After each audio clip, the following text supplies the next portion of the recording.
Hi, this is Poster Girl. Welcome to Band Wives, a show about the wives, lovers, and significant others and the musicians they love, hate, and tolerate. But mostly, it's about their lives, interests, and passions. This is the stage for those of us off stage, the biggest fans, the ones always there in the background.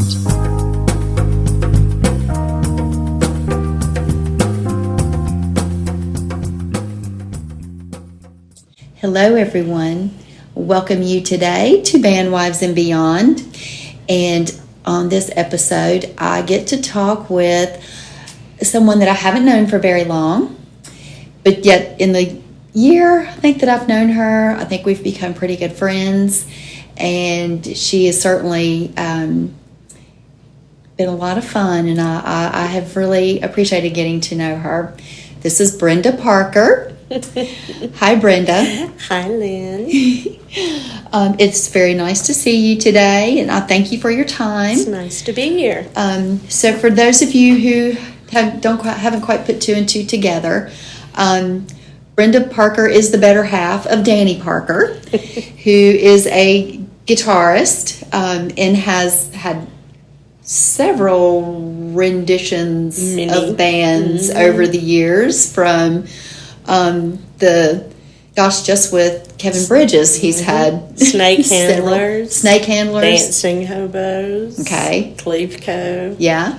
So, yep. And what was the second one you said? Dancing Hobos. Dancing Hobos. Yeah, I didn't know that one. So yeah, that was in between Cleve Co. And then he also spends a good bit of time with this other band, Madderdont. Yes. So that's where I think we see his name and see his face and hear his music out with that just a little bit more these days. Yeah. So he's a busy boy. He is a busy man. In addition to that, Brenda has lots of musical background. In her former life, she was also at one point married to another guitarist. Yes. Ace Philbeck.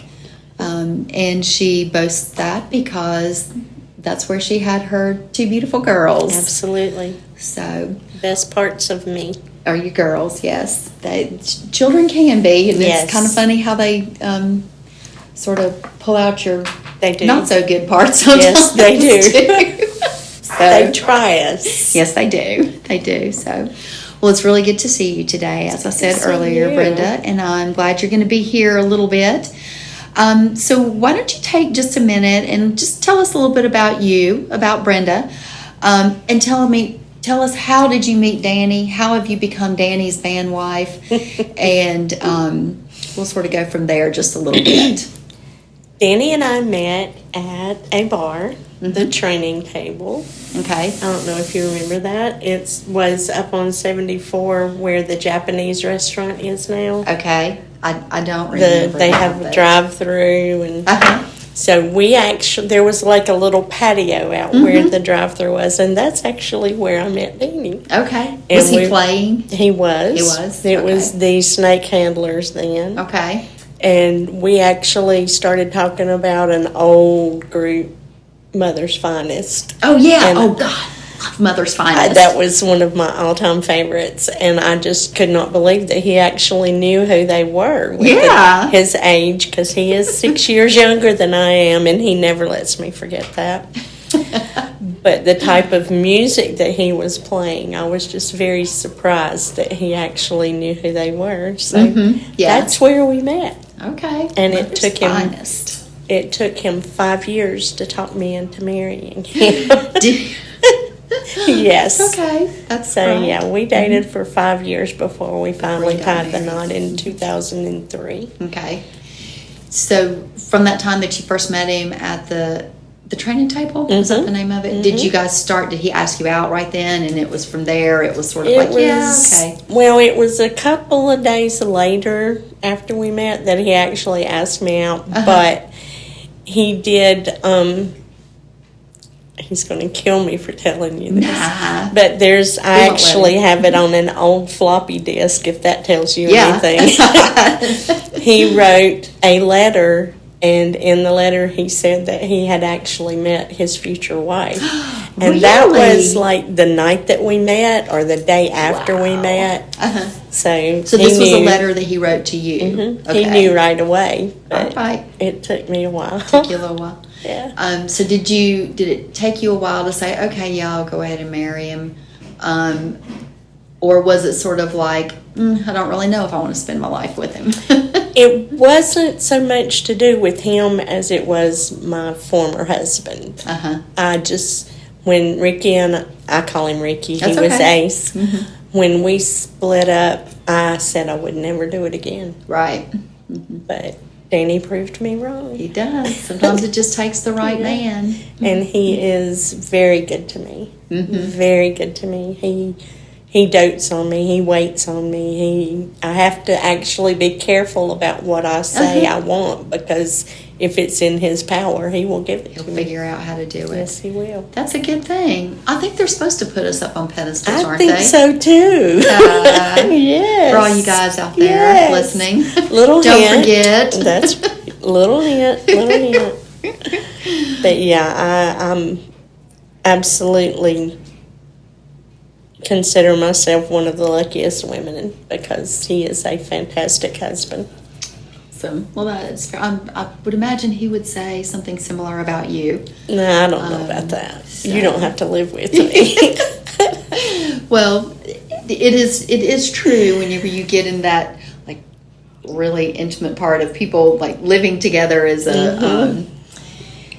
You can't hide anything. No, you can't. You are absolutely right. So.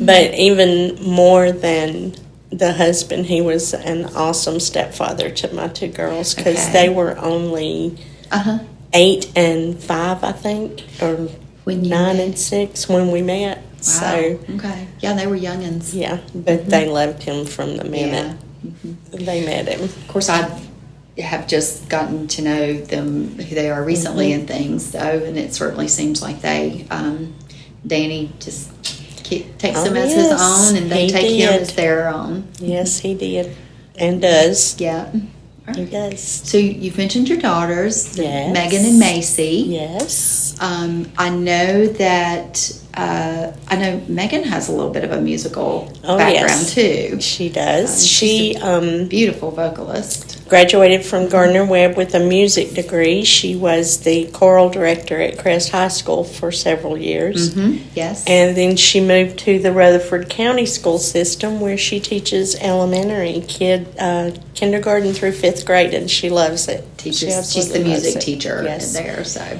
And she did sing with Cleveco for a little while too. Yes.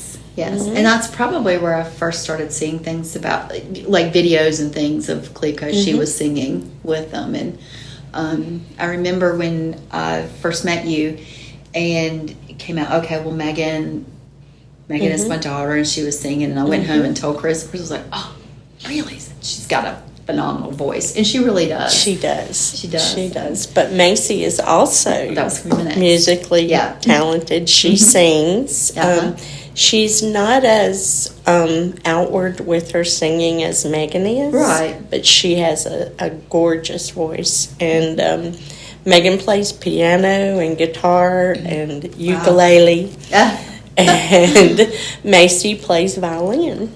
She played in the orchestra at Gardner-Webb for many years. Yep. She still keep up with it. So she does. Such a beautiful instrument. She played some with her dad in his different bands. Yeah. In his different various renditions. Yeah. So, do you have any musical? Do you sing? I don't play any instruments. But you do sing. I do sing. You do? Yes. Have you ever sing? Do you ever sing with Danny? At home. So what do you sing? Whatever he plays. We do like Eagles and things like that where I harmonize with him some, but it's strictly for me and him. Okay. You've never thought about going out doing the Danny and Brenda show? No, I'm too self-conscious. I don't. You could play the Jim Morrison thing and turn your back to the audience. Yeah, I can do that. Yes, I can do that. I can sing with Danny, but it's when I get in front of other people, I freeze. Well, I don't freeze. I'm just not as confident as I am when it's just me and him.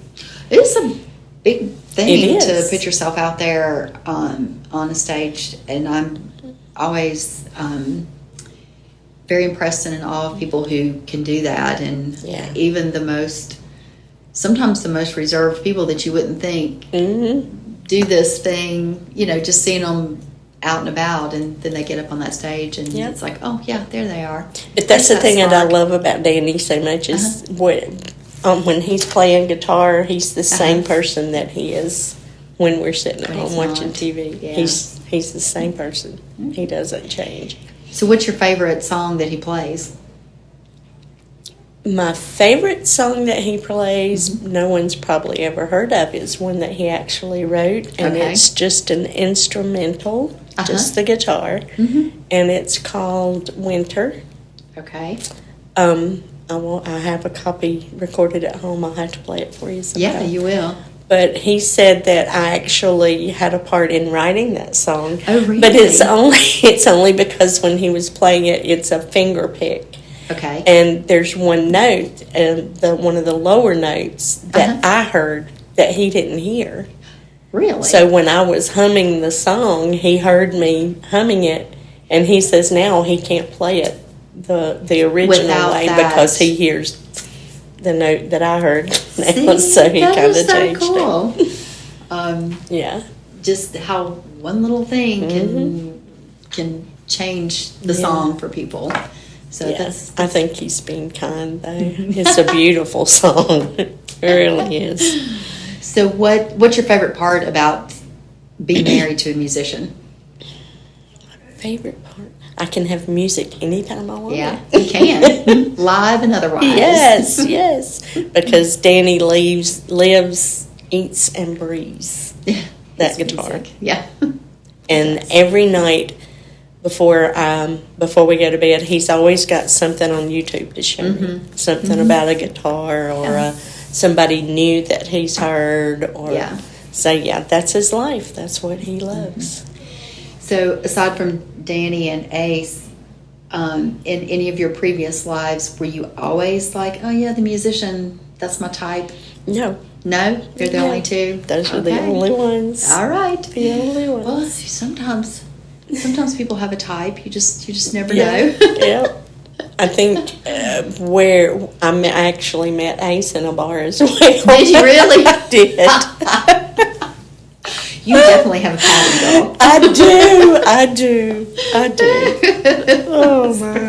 Oh my goodness. So then I'll ask, were you old enough to be in the bar? Yes, I was. Okay. Yes, I was. I didn't have my first child till I was 30. Okay. So Ace and I were married about 3 years before we had our first child. Megan was born. We actually didn't think we were going to have any children. Yeah. It just didn't happen. Right.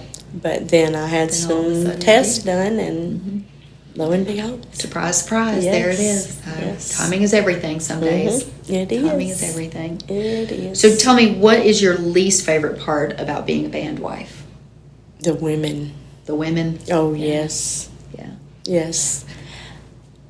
And this is not a jab at Danny. I'm not as concerned about Danny as I was about Ace. Well, there's probably a trust factor. Absolutely. I would think. Absolutely. I trust Danny 100%. Yeah. 100%. Yeah. I don't worry about it. Right. But with Ace, that was at a different time in both of our lives. Yeah. And the women that were at the places that he played were a lot bolder than the ones now. Now, yeah. Yeah. Different venues sometimes bring different types out. So, that would suck. Yep. But not like that part either. So, let's turn the tables just a little bit to Brenda. And what makes her tick a little bit more. I know your family you've got Danny, you've got your girls, and you have grandchildren too that you dote on as well. But aside from those other people, tell me something about you, Brenda. What is it that when you get up in the morning, what do you think of first that just says, okay, this is my day and I'm good and I'm ready to go? In 2011, I was diagnosed with breast cancer. Okay. I had a double mastectomy with the support of my husband and both my daughters. Yes. I went through chemo, reconstruction, and my life is now divided in two parts, before cancer and after cancer, because I'm a different person now than I was before. Okay. I tend to appreciate things more. I appreciate people more. Okay. You, for example. Yes. I'm very, very fortunate to know you. You are one of the most precious people I have ever met in my whole life. Thank you. Thank you. My granddaughter, my first grandchild, I finished my last chemo treatment on a Wednesday, and she was born on Friday. Oh, really? I didn't realize that. Oh. So I have pictures of our bald heads together. together. Yeah. So it's a life-changing experience, and I try now to appreciate every day. Single minute. The little things. The big things are okay, but the little things are what's the icing on the cake. So what are those little things for you? Waking up in the morning. Danny kissing me before he gets in the shower every morning. Ooh, yeah. My grandchildren, my daughters, just everything. I'm just so grateful to even be here. Because where my cancer was so deep that had I not been having mammograms, by the time I felt it would have been too late. Okay. And I know you. I know you well enough, and I've heard you say it. You are very passionate about. I am. That. Ladies, get your mammograms. Absolutely. Get your mammograms, and do your own self check too. But know your body. Yes. Know how they feel, so that if there's any changes in texture, or it's not always a lump. Exactly. So you have to be aware. And it is sometimes about, nobody knows how you feel, like you know how you feel, and trusting that instinct. And not being embarrassed or afraid to say, I think something's not right. And even if everything comes out right, you step up and you take care of it yourself. So. Absolutely. You have to. Yeah. Nobody's going to do it for you. No. And you just they detected it on your yearly mammogram. Yes, they did. Okay. All right. They sure did. And I know you have said before that, yes, you went through the chemo and you went through everything, lost all your hair. You were yes. Bald as a cue ball. Yes. Yep, I was slick, no hair. I lost my eyebrows. I lost my eyelashes. Everything. Yeah. Yep. So that's all right. It's a small price to pay. I wore hats. I didn't choose to wear a wig. I wore hats. Did you? And I had some cool hats. Oh, yeah. I did. One of my friends, or one of my daughter's friends, actually had a hat party for me. Oh, did you? And they were all, it was all girls, and everybody brought me a hat. That's a great idea. I had all kinds of hats. Yeah. All right. So do you, just as an education thing, you've had the mastectomy and you've had the reconstructive surgery. Do you still go for mammograms? I don't have. You don't have to do them at all. I didn't know if they still needed to get something right up against that chest wall. Dr. Lampley checks me when I go for my yearly. Yeah. But I don't know how much longer I'll have to do those either, because I had a hysterectomy. So yeah, in the midst of all of that. Yeah. The hormones from the chemo and the cancer caused me to have cysts, so I ended up having to have. It's all connected. Yeah, it is. But yeah, so right now I'm still going once a year just for checkups. Yeah. But the mammograms. I don't have to do that as well. So I never thought about it till we were just sitting here thinking, oh, do you, Yep. Since you had both removed. They might bust one of my implants. Well, maybe like tread lightly. Yeah, those things are not cheap. No, they're not, and they don't need to be busted either. That's not good for you. They need to be well cared for. Absolutely. Well cared for. So, on a little wider note here, a little bit, and thank you for sharing that part about your about breast cancer. And that's one of the things that I think is special about this particular podcast is that women, you guys can talk about anything that you want to talk about, and it's fun, and it's can be frivolous, there's some important stuff too. Every woman to have mammograms, or at the very least do the self checks. Yes, every week. So, I also know that you love to read. Oh, yes. So, and that's I bet my if I went escape. and asked like 25 different people, or maybe not 20, if I went and asked 5 different people what genre is your favorite, I wonder if anybody would be able to guess. Because I was a little surprised when you said, not surprised, I was like, oh, okay, you just, I wouldn't have put that particular genre on you. So why don't you tell us about that? Werewolves, vampires, witches, fairies. I love it. Adventures. Although I have to say, the more I get to know you, the less that surprises me. Really? Yeah. And why do you say that? Because you kind of hide your edgy side, but I know you've got an edgy side. I see it. It comes out a little bit. Oh, you're so even funny. when it comes out in your werewolf, vampires, fairy books. So tell me, what are you currently reading? And you like the series. You do. I do like a series. Yeah. Right now, I'm reading God's Children. Okay. And what that is about is gods and goddesses, like the Greek mythology. Yeah. They were all wiped out. Except for one. Okay. And there are vampires and werewolves and all kinds of stuff. Yeah. But they are searching for what they call dormants because they can only reproduce with humans. Yeah. And so their humans are half gods and half human, and their powers are dormant until they meet someone who is exceptional. Yeah. So they may not even know they have the powers or the abilities until it's kind of unlocked a little bit. So, yes. All right. So what's your favorite series that you ever read? Oh my gosh. My favorite series. You're going to laugh at this. No, never. Laugh in a good way. My favorite series? Yes. 50 Shades of Grey. Okay. That's a different kind of creature. So, yes, it is, absolutely. And I have never done anything like that, but it sure was fun reading about it. Yeah. It is.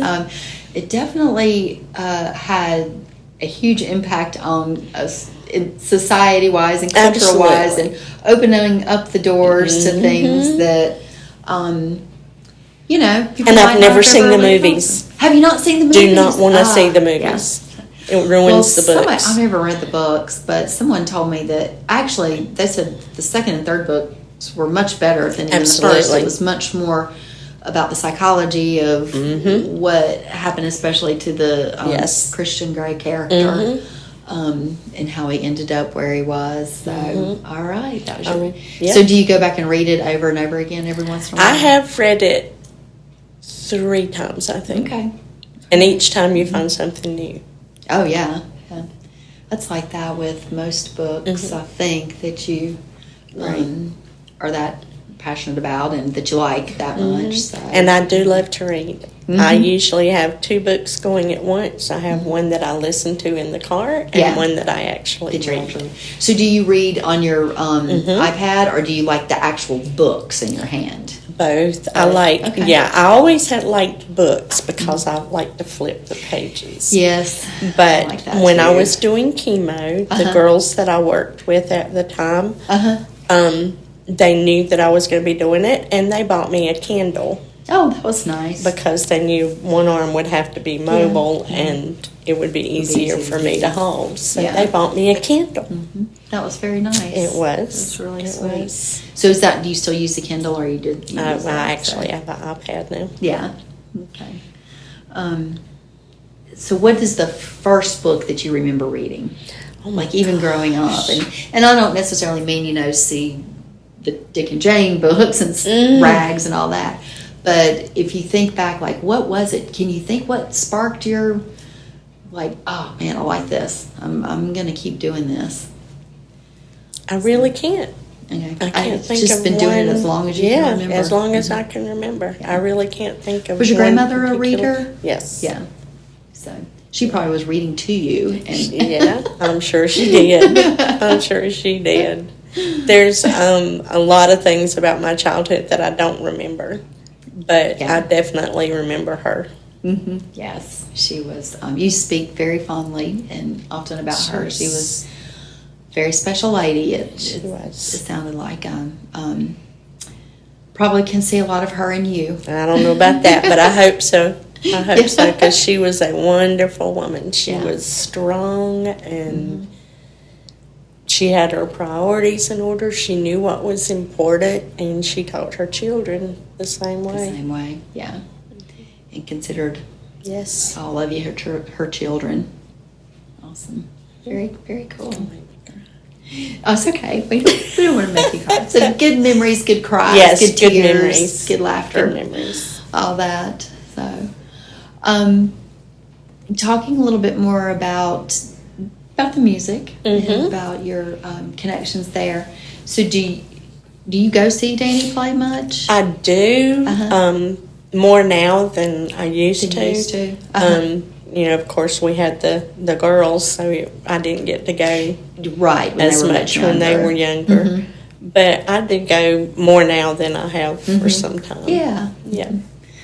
So I always find that very interesting, and I don't know, it's just a fun way to look at your spouse, at your husband, the man you love, and think, oh, look at him doing the thing that he loves. I love that. And he's all mine. He's coming home with me. Yes.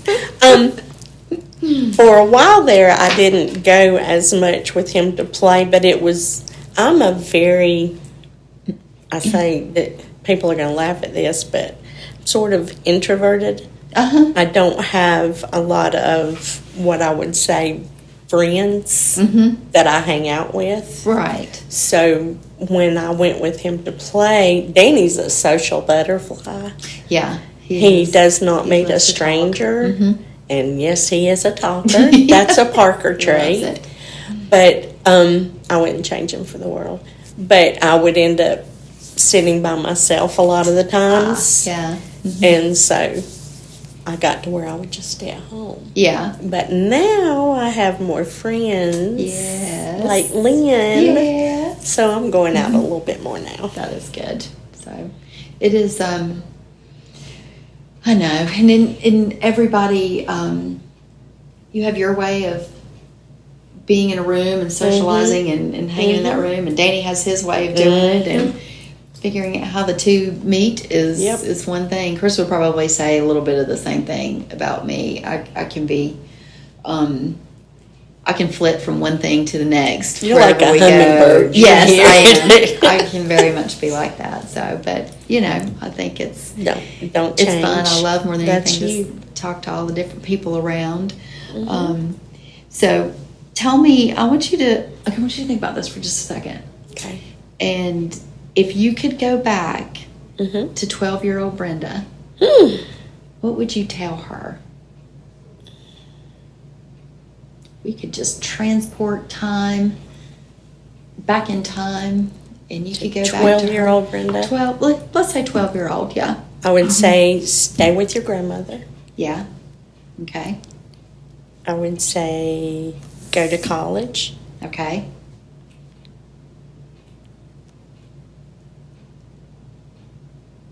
And make a life for yourself before you try to make a life with somebody else. Yeah, that's a good lessons to learn. So, and you, we've kind of alluded to it just a little bit, but not so. But you were pretty much a single mother until you met Danny. Until I met Danny. Yep. And that's not always a fun thing. Being a single parent is not an easy task, an easy job, an easy thing. It's hard enough to do it with somebody who's living with you and you're both in it together. But to do it by yourself, being a mother hard. was the single most wonderful thing I have ever done. Yeah. That's the one thing in my life that I would not change. Well, you shouldn't. You are obviously a gifted mother, and I don't know about that. Yeah. But they are wonderful girls. They just are, and they've worked hard to get to where they're at and have what they have, and I'm proud of both of them. That you gave them those. That you made those skills available. Yeah, I wanted them. I'm going back to what I said. I wanted them to be totally self-sufficient and not need to be with someone, right? Until they found the one they were supposed to be with. Yeah.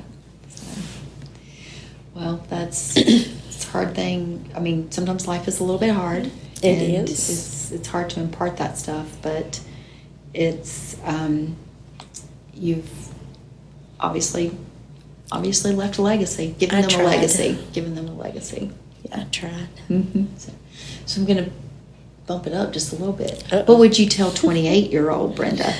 28-year-old Brenda. Don't do drugs. Don't drink too much. All very good pieces of advice. Absolutely. And when I was 28 years old, I was doing all of it. Were you? Yeah. Not something I'm proud of, but I had my moments. But yeah. Was it Pay easy attention to yourself. Was it easy to walk away from that? No. Okay. You struggled with that. I did for a little while. Yeah. Until I got pregnant. Yeah. And that flipped the switch. It flipped the switch. I knew exactly what I needed to do, and I knew how to do it, and I did it. There you go. So, I'm sure it was not easy. No. Nothing worth having is ever easy. It's not. It's worth the work. It's worth the effort and the time. Well, I do know that you, I don't know if I should say this now, but I will. Okay. But I do know that you enjoy some tequila. I do. My tequila twin. I do enjoy some tequila. Periodically, and that's the thing. Periodically. I do enjoy a nice glass of Moscato as well. Yeah. Yes, you talk about sitting out on your deck with your glass of wine. So and my book. Nothing better. That's for sure. So. Yep. That's my happy place. Yeah. Yes. What's your guilty pleasure? Tequila.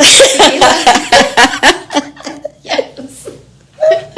That's a good guilty pleasure. That is it. That is it. So how do you like your tequila? Straight up. Straight? And okay. All righty. Straight up. Chilled, not chilled, or doesn't even matter? It doesn't matter. It doesn't matter. As long as my grandchildren don't know. Yes. That is one thing. thing. A little bit older than they can know. That is one thing that I am very proud of. My children, nor my grandchildren, never saw me drink. Okay. Yeah. Never. And I'm very proud of that. Well, that's trivial. I know it is. No, it's not. It was important.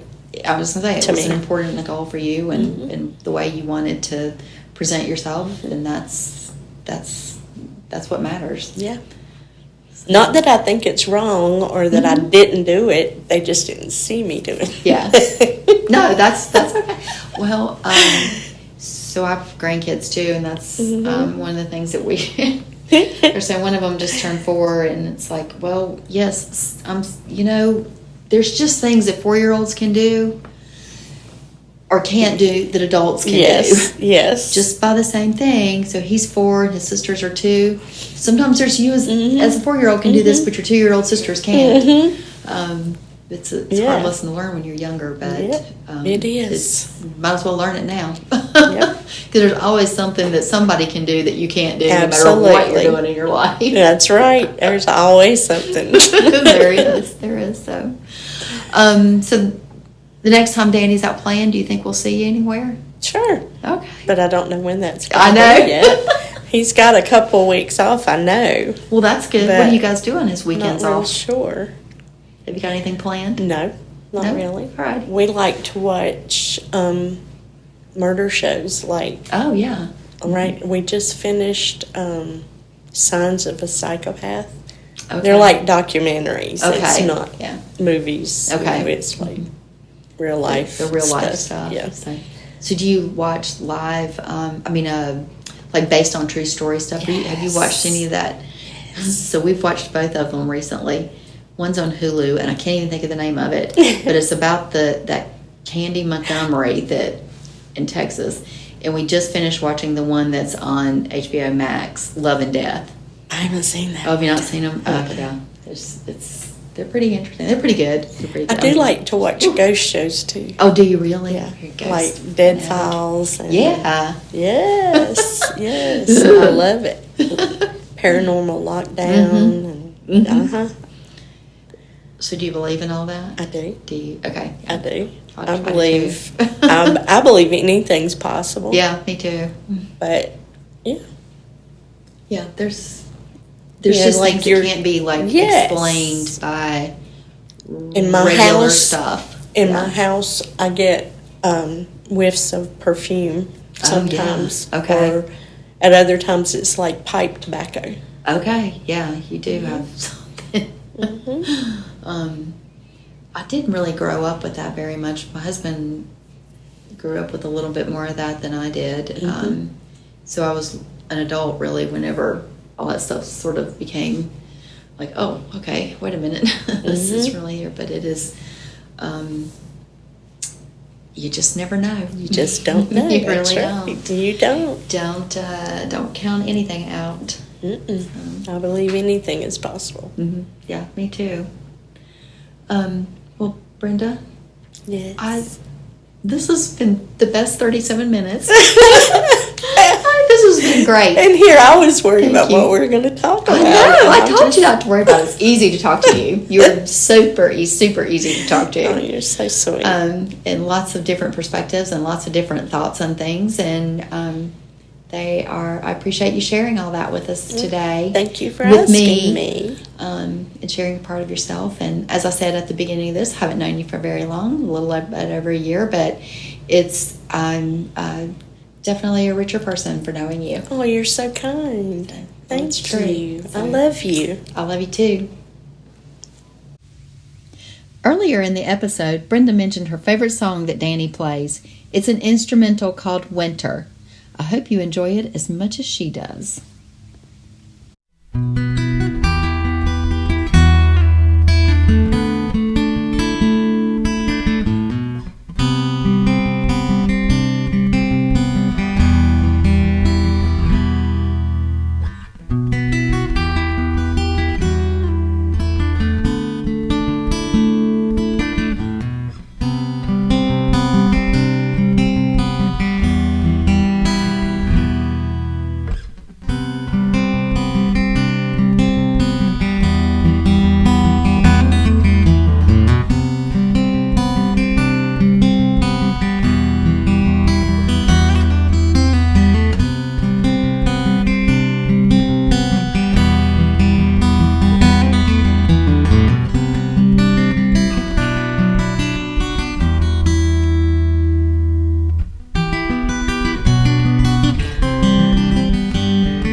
listening to Band Wives. Look for our next episode. Until then, this is Poster Girl wishing you a beautiful, badass life.